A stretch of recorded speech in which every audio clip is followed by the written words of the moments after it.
that's one of the things about religion that we have to remember when we're talking about that makes it such a hot topic issue is because we're talking about law. Who gets to be God? Who gets to be God's deputies? Who is the Most High? Who is the divine authority?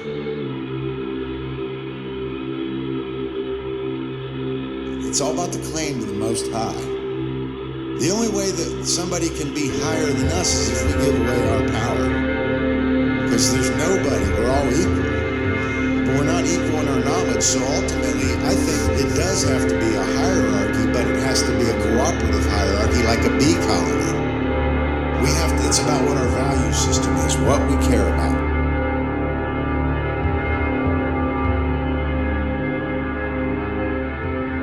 Hello, Hive Mind. I am your host, Brandon Martin, and welcome to the 31st episode of the Cubbywhole podcast, where important topics are unveiled, discussed, and tested.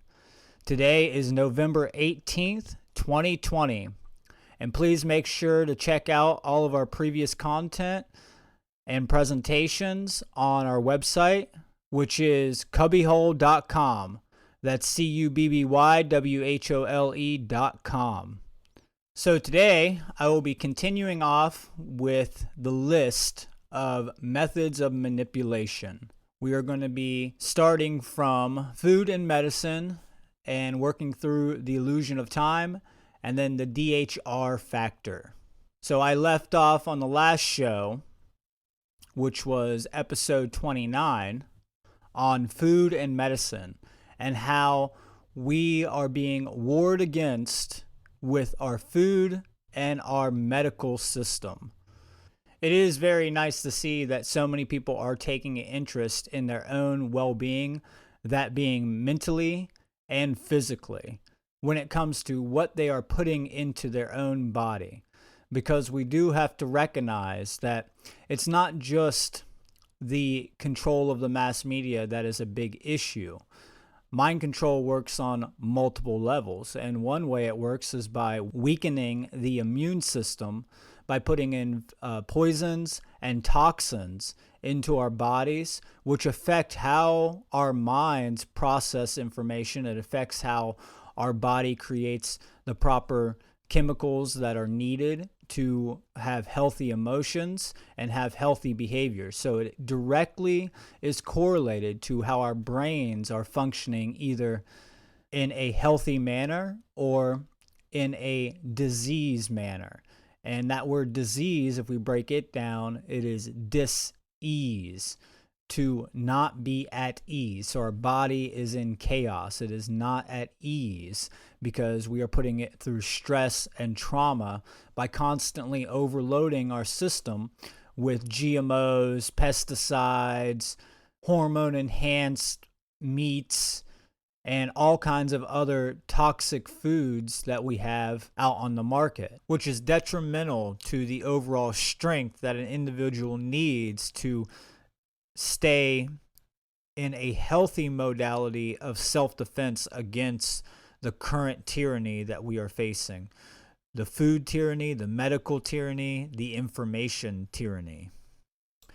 And as the philosopher and physician Hippocrates said, "Let thy food be thy medicine, and thy medicine be thy food." And this is something that we really need to understand fully and implement into our own lives, is taking responsibility for what we are putting into our bodies. And, we have to be careful because you can't just go and start, buying vegetables without looking into how they are grown, because that's what we really want. We want the freshest and most nutritional foods that we can have access to.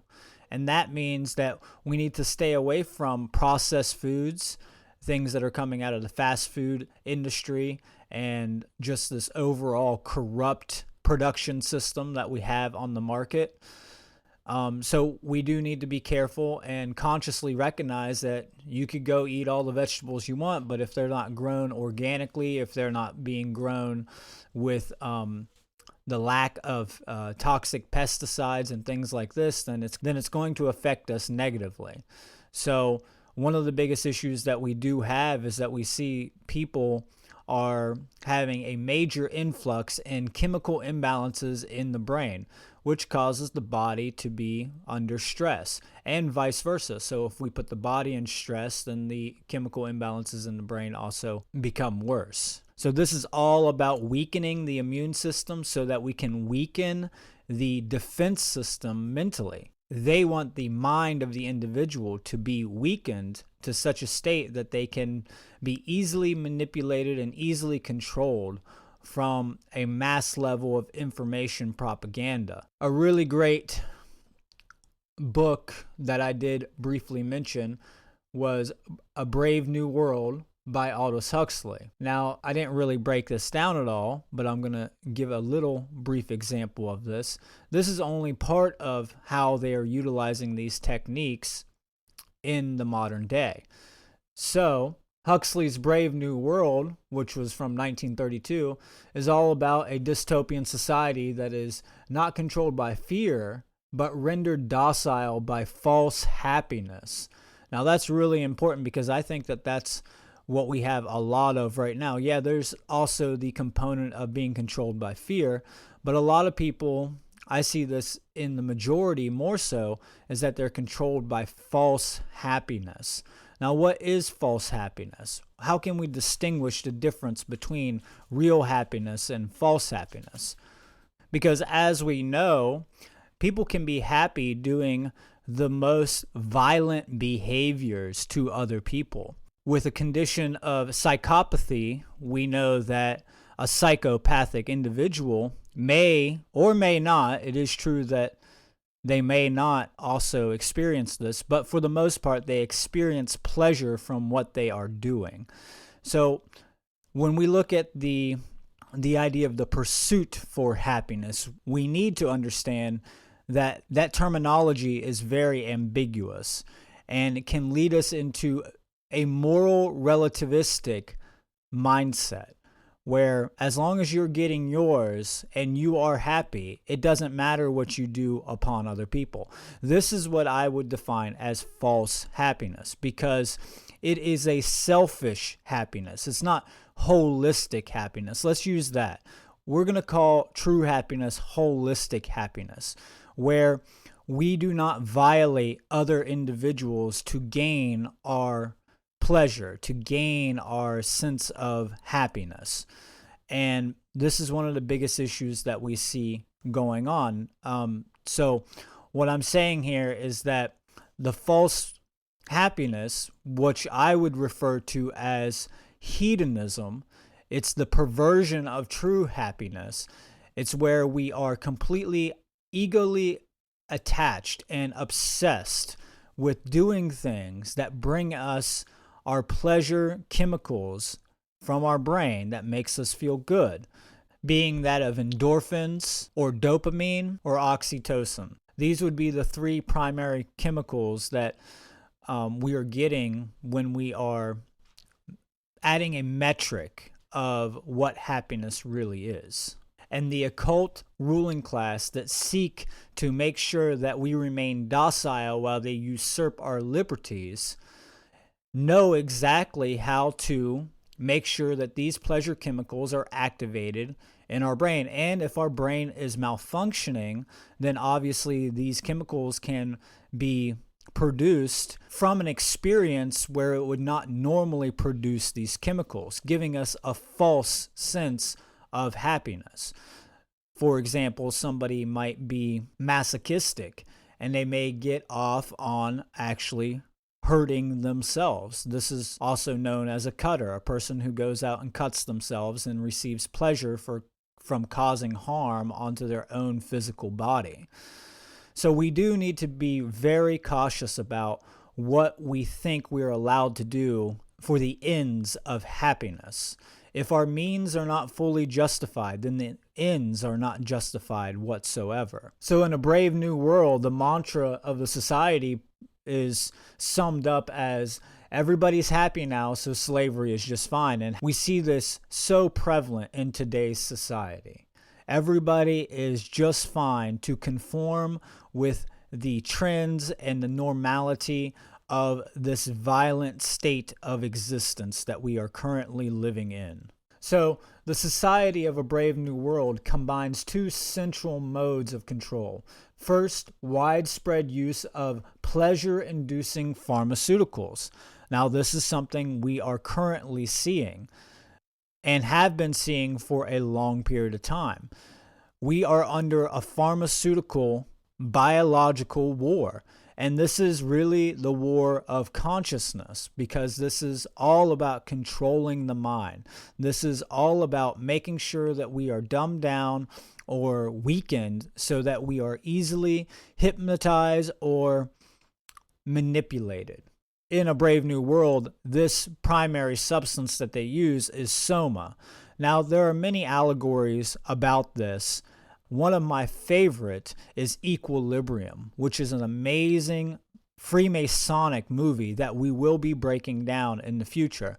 But to just give you a little bit of the story, the entire society is based upon this allegory of a brave new world, where they're using drugs to make sure that the population is docile. They eliminate all art, they eliminate pretty much all forms of emotions besides that emotion of just keeping them happy at a certain default level.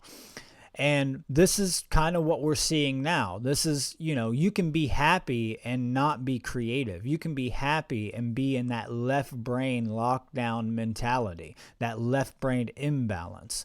And what we are trying to do is obviously battle against that. And in this book, A Brave New World, the second means of controlling the population is through hypnotic media propaganda. So not only are they controlling this population through a pharmaceutical methodology, but also a media methodology, which is something that we spoke about on episode 29, about the control of the mass media. So I just wanted to add this in, especially for people who have never read this book, that they should definitely read this book and also watch that movie Equilibrium.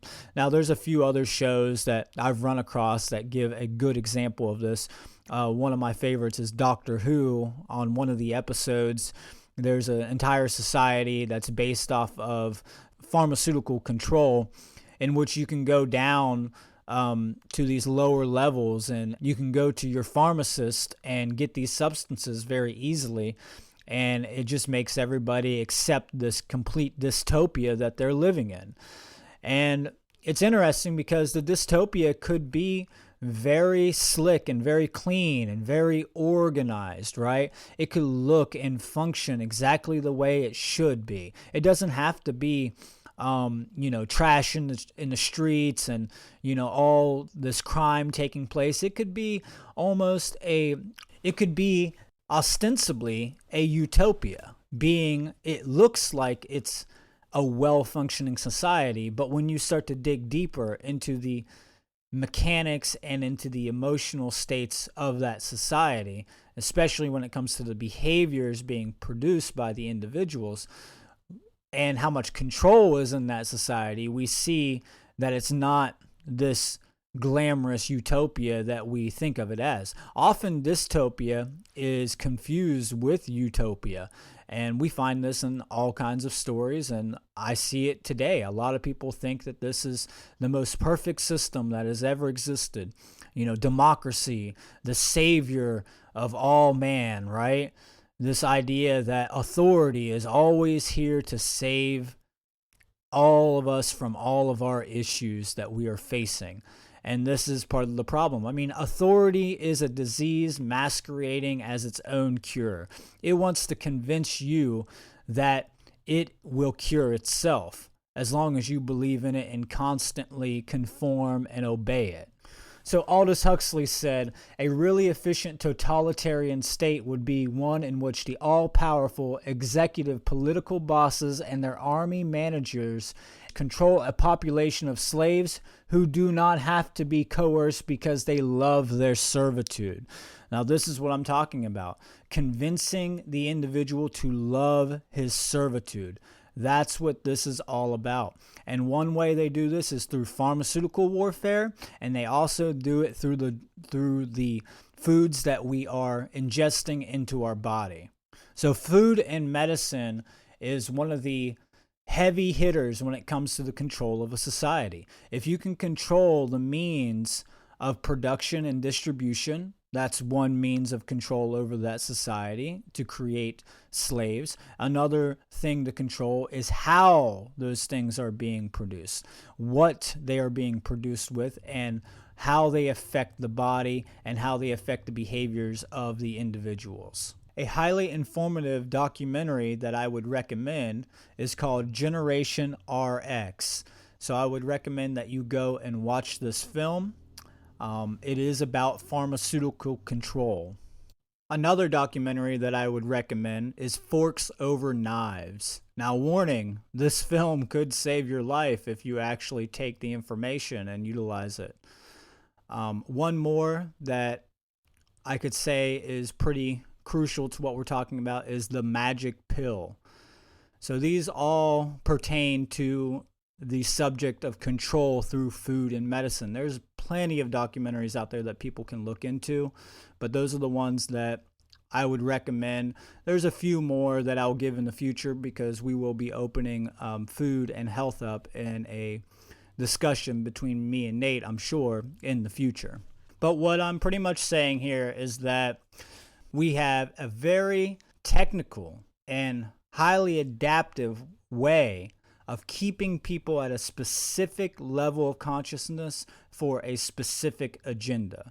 So these individuals that are in control of what is going on in today's world, they know exactly how to maintain a certain level of consciousness in the population by approaching the population with these techniques of mind control. Another thing to be very clear about is that some of these substances make people not feel anything at all, which can be very, very devastating and very dangerous. So it's not always about triggering an individual to feel something. Sometimes it's about the lack of feeling that they want to trigger. They want to make sure that an individual is either being put into one extreme or the other extreme. An over extreme of emotions which they do not know how to handle, or the other extreme of no emotions where nothing matters, and it's an artificially induced state of apathy, you could say. A lot of people are afraid of their own emotions, but we are meant to feel certain emotions. And this is because our emotions are our compass. They are our spirit guide in a way. They guide us to letting us know what a correct action is compared to a wrong action, especially when they are functioning properly. They are a crucial part of who we are, and we should never seek to marginalize our emotions. We need to understand what our emotions are telling us, listen to them, discern whether they are legitimate, are they being triggered from something real and authentic? Are they an authentic emotion, or are they artificially induced through things like pharmaceuticals or mass manipulation or programming or any of these other methodologies for keeping people down? I mean, anything that gets us on the slippery slope of numbing our emotions out is going to lead us into robot thinking, just left brain thinking. And it's going to make us robotic in our ways that we express ourselves in the world. The way that I look at pretty much all pharmaceuticals is that they all are demon drugs. And I mean, it's interesting because even their names, like Prozac, sounds like a demonic entity or a name of, or a title of some kind of demon entity, right? I mean, just think about it. Most of these names of these drugs just sound like they're there to parasitically consume off of you and destroy all your hopes and all your dreams and all your natural emotional expressions, especially SSRIs. Anything that messes with serotonin levels is something I would be very, very highly cautious with. And, I think anything that does brain damage at the level that SSRIs does should not be on the market at all. These things are so dangerous. And I know this, from personal experience with people that use these SSRIs very regularly, and you can see this. So I'm going to go ahead and move on to the next method of manipulation, which is called the illusion of time. Now this one, you're going to have to use your imagination or visualization to really understand the concept that I'm trying to lay out for you. So the way that most people think of time is in physical terms. For an example of this, we can look at some phrases we use. One is I'm spending time, and then the other is I don't have enough time. So what is taking place here is the quantification of time itself, and it is being associated as a physical property or physical thing. And we can see this especially in the way that we measure our astronomical bodies and their movements. So time is associated physically with these astronomical bodies and their progression and their movements. And then it gets equated with money. We hear the phrase time is money, which I believe goes all the way back to the 15th century to a quote in the Discourse of Usury. And then I believe Benjamin Franklin was the first person who ever, that we have on record, using time is money. And I believe he was producing either a speech or an essay to the tradesmen around the late 1740s, I believe, maybe 1748. I could be mistaken about that. But the point is that we have become egoly identified with time as a physical thing. I personally have used the phrase, if you don't take the time, you won't have the time. Now, this is slightly true. If you don't take your time, then you won't have the time to actually do anything. But this also associates it with a physical thing. It associates it with physical properties. In truth, there is only one time, and that is the present moment of now. Now, I would recommend Eckhart Tolle on this subject with his book, The Power of Now. But here's a quote from Alan Watts. We are living in a culture entirely hypnotized by illusion of time, in which the so-called present moment is felt as nothing but an infinitesimal hairline between an all-powerful causative past and absorbing important future. We have no present. Our consciousness is almost completely preoccupied with memory and expectation. Now that is very important to understand, that our consciousness is so occupied with the ideas of what has happened in the past, with our memories, and then what could happen or what we want to happen in the future with our expectations of what will occur. We do not realize that there never was, is, nor will be any other experience than the present experience. We are therefore out of touch with reality because we do not understand the present moment of now. There is really only one experience to be had, and that is the present moment of now. And this is programmed into our unconscious mind. We believe that the next moment must be more important than this one. But then we miss out on our whole life with this type of expectation. So Eckhart Tolle wisely said, life consists entirely of the present moment. And I wholeheartedly agree. This illusion of time keeps us in an endlessly repeating cycle where we never think that anything changes truly, because it is always going back to the same thing over and over and over. Groundhog's Day is a great example of this, just off the top of my mind. I think that's a great movie to watch when we're thinking about these heady concepts here. So without spending too much time on this one. We're going to move on to the next method of manipulation, which is the D.H.R factor. Now, D.H.R stands for denial, harassment, and ridicule. So the first one is denial. Now, this especially happens when it comes to people not wanting to look at negative information. They go into denial. They reject that information. They ignore that information. They put their heads in the sand and their rear ends up in the air. This reminds me of the three monkeys: hear no evil, see no evil, speak no evil.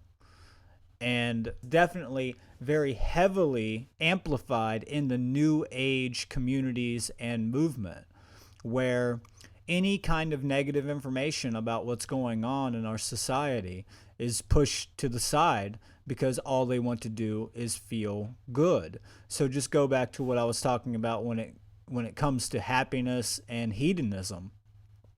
Hedonism leads us to moral relativity, and vice versa. Moral relativity leads us to hedonism. So we have to be very careful when it comes to this, because we will end up apathetic towards very crucial things and scenarios that are going on in our world and within ourselves, and we will go straight into denial. We will blind ourselves. We will willingly put the blindfold over our own eyes so that we do not have to see the truth. We cannot create any type of change if we continue to persist in our recalcitrant behavior towards the truth or that information. And we have to look at the negative information to understand how to solve why the negative is ruling our world. We have to look at these things. We cannot ignore the negative. If we ignore the negative, we ensure that we get more negative, because we're not solving that issue. We're not getting to the causality of what's creating that effect into physical reality. This connects directly in with the pathological condition known as cognitive dissonance, which I spoke about briefly in an earlier episode. This is literally seeing with your own eyes what is going on in this world and within themselves, and yet continuously refusing to accept that and refusing to try to change that. Not only do they not even accept that it is true, but even if they did accept that it was true, they refuse to do anything in the face of it. They would rather live in this false notion of bliss. So cognitive dissonance is a serious psychological condition of denial. Seeing it with your own eyes and knowing it, knowing that that is the truth, but refusing to accept that as true. Fighting with every aspect of your psyche to refuse that so that you can stay in a comfortable position in your consciousness and possibly a comfortable position in physicality. The next one is harassment. Now, this has also been called by Mark Passio hassle. So the H represents harassment to me and hassle. And this is because when it comes to putting out a lot of this information, people don't want to do it because they're afraid they are going to be hassled about what they are putting out. And this happens. This has happened to me many, many times, over and over and over. And it continues to happen to me. And this, to me, connects with harassment, where people will actually harass you because of the information that you're putting out. So not only are they going to hassle you, they're going to harass you, up to even accosting you with physical violence because they do not agree with the information or the truth that you are trying to share. Now, this is in no way to say that you should not share that truth. This is a problem on their part for emotionally reacting to information that is contradictory to what they already firmly believe. Their firm-based axiomatic belief systems that are ingrained in their psyche. So a lot of people see these issues when speaking this type of information. So they tend to just say, I don't want to do this. I'm not going to share any of this because of some of the risks that come with sharing this type of information. So it puts an individual in a place to create no change. And honestly, it's just cowardliness, you know? It is just an individual who is a coward who would rather not speak out against the iniquities and inequities because of fear of what, let's say, the government enforcers might do to them. And the third and final one, which is ridicule. So this is about fear also. Fear of being called the guy in the tinfoil hat. You don't want to talk about an individual that doesn't want to talk about this information because they fear that other people are going to mock and ridicule them for talking about that information. So this definitely ties in with that hassle that I just spoke about.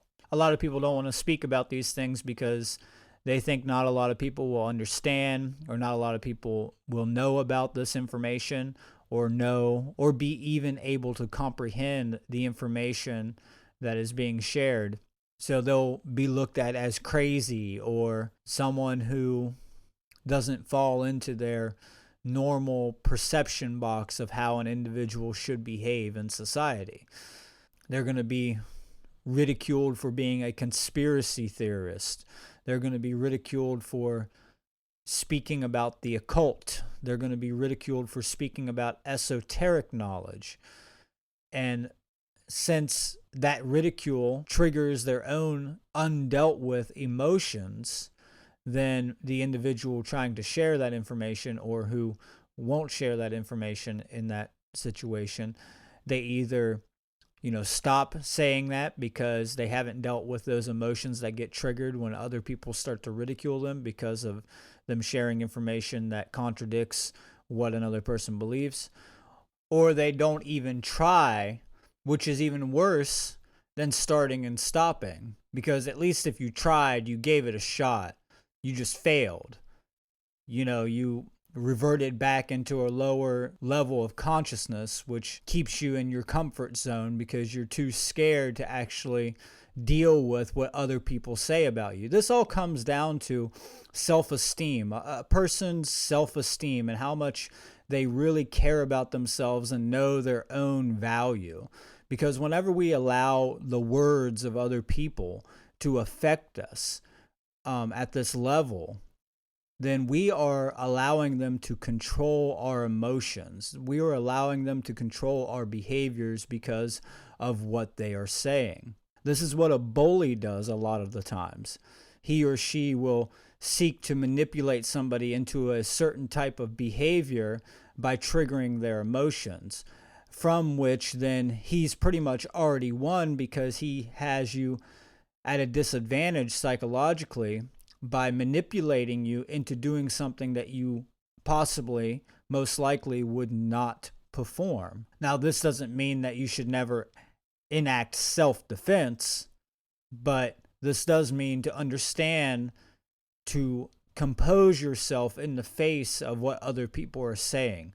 Because when you are overreactive emotionally and physically because of that, you can be easily manipulated and easily controlled. You are not focused. You're not composed. You're not tempered. You have no temperance.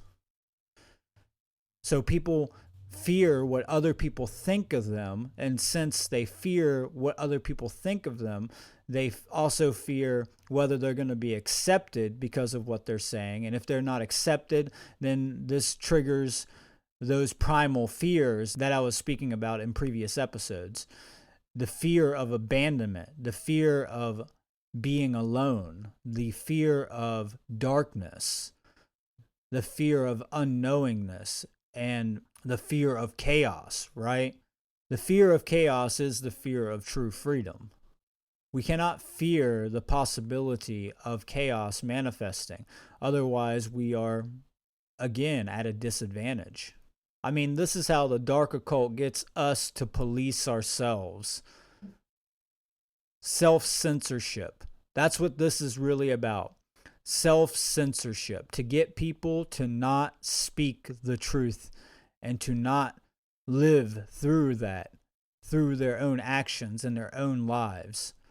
To be in harmony with the higher self and to be in harmony with natural law.